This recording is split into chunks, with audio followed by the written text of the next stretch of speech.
नमस्कार, आप देख रहे हैं हिंदी खबर एक्सप्रेस और मैं हूं आपके साथ ज्योतिका। आइए रुक करते हैं खबर की ओर।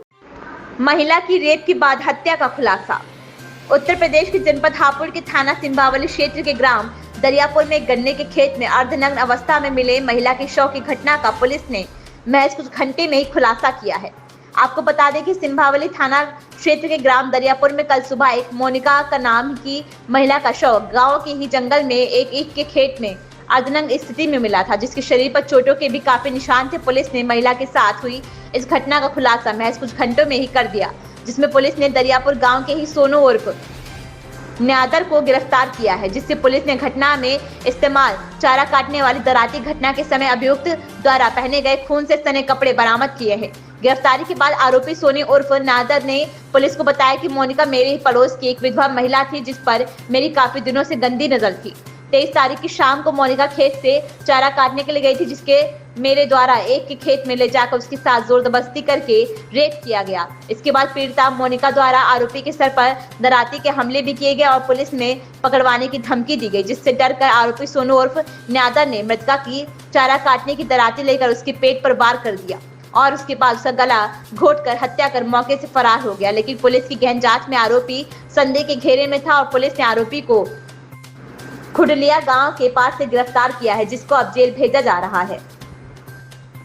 हापुड़ से सुनील गिरी की रिपोर्ट। सिंभावली क्षेत्र में गांव दरियापुर पड़ता है। वहां की एक लगभग 40-45 वर्षीय महिला श्रीमती मेनका का शव उनके घर के और गांव के पास ही एक गन्ने के खेत में मिला था। शरीर के ऊपर कुछ चोटों के निशान थे। इसके अलावा कपड़े काफी अस्त व्यस्त थे। शुरुआत में ये एक ब्लाइंड मर्डर की तरीके से था। धीरे धीरे हमको सुराग मिले। इसमें पुलिस ने कम समय में बहुत बड़ी सफलता प्राप्त करी है। इसमें अभियुक्त को गिरफ्तार किया है। घटना में जो प्रयुक्त दराती है वो कल ही मिल गई थी।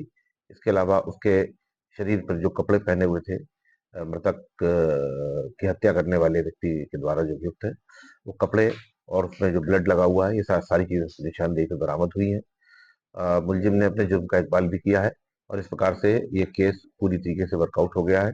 इसमें कठोरतम कार्रवाई की जाएगी और अच्छी विवेचना करके इस जघन्य अपराध में जो संलिप्त है व्यक्ति, उस व्यक्ति की गतिविधियों पर अंकुश लगाने के लिए और लोगों को इसके बारे में जो है जानकारी हो कि इस प्रकार से करना जो है समाज के विरुद्ध है।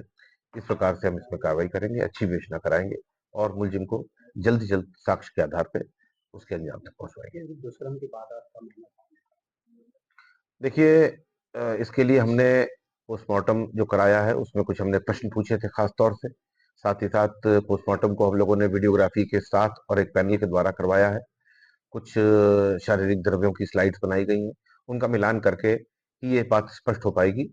जहां तक अभियुक्त का प्रश्न है, उसने स्वीकार किया है, इस बारे में उसने एफर्मेटिव में उत्तर दिया है, तो ऐसा अभी तक के साक्ष्य से प्रतीत हो रहा है कि ऐसा हुआ था।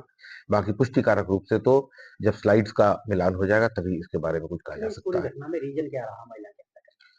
देखिए, ये पहले भी जो है इस प्रकार के कृत्यों में संलिप्त रहा है। अभियुक्त गांव में इस प्रकार की सूचना हमको मिली थी और पहले भी, लेकिन गांव ने लोकलाज से या उसमें सामाजिक तौर पे सामने ना आने के लिए इन चीजों को दबा दिया। गांव में इस प्रकार की घटनाएं पहले भी इसने करी हैं, कुछ में सफल हुआ, कुछ में नहीं हुआ। इस प्रकार की जानकारी आ रही है, इसके बारे में भी हम और गहराई से जानकारी करेंगे। ये भी एक महत्वपूर्ण साक्ष्य है। तो ये इस प्रकार से इसी फिराक में रहता था।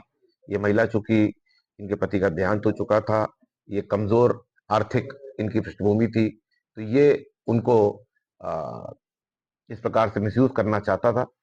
उसने मिसयूज करने का प्रयास किया और उसके बाद जब इसको शक हुआ और जब इसको लगा कि ये बात सामने आ जाएगी, तो इसने इस घटना को अंजाम दिया है और एक महिला की परिस्थिति का लाभ उठा करके ये उसने घटना के साथ कार्य। इस खबर में बस इतना ही। बने रहिए हिंदी खबर एक्सप्रेस के साथ।